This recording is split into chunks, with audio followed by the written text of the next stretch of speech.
Yoga, when I teach it and when I practice it, is like the ocean. Because on the very top, the surface of the ocean, it can be very turbulent at times, and that's like our body, our outer body, our flesh.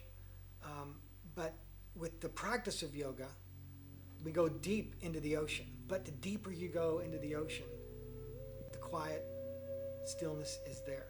And people need to understand that they have it within themselves, because everyone has a turbulent life on the outside, our flesh, our skin, or in the real world. Through the practice of yoga, you're able to still yourself deep within.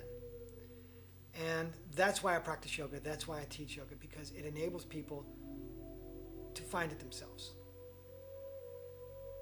If you don't think yoga can change your life, then you ought to try it. What I've discovered through my practice is that I can change. I can become a better father. I can become a better person. So often people say, I can't practice yoga. My body's too stiff. And I'm like, well, you just answered your own question. If your body is tense and you're tight, then you should do yoga. I have tight hamstrings. I have issues with my body. It's almost like when I practice it, it becomes a religious experience for me. You know, I tell you, when I hit my yoga mat, that's my personal prayer time. That's my one-on-one discussion with God, and it doesn't get any deeper or any more personal than that. My yoga mat becomes my raft, maybe even my life raft, because again, I sit my raft on the ocean, the waves carry me off, but then sooner or later, I'm able to go to the depths of the ocean within myself. A little turbulent in the beginning, but then I start to practice and I go deeper and deeper and deeper. And by the time I'm at the end of the practice, I'm in Shavasana, the resting pose, I'm at peace. And to listen. That's the most important thing, because when you practice, you mentally are thinking out loud, but then you sit back and listen. If you're not practicing yoga, why not?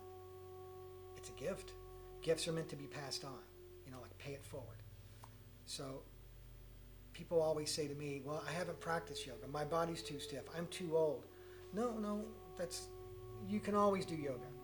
I will be practicing yoga for many years to come.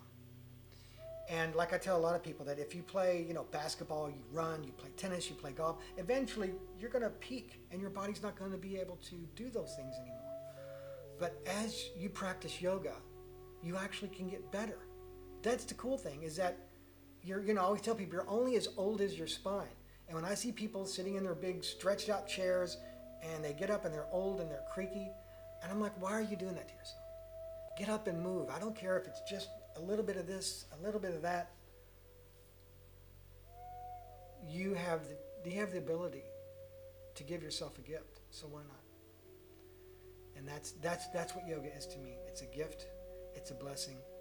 It's floating on a raft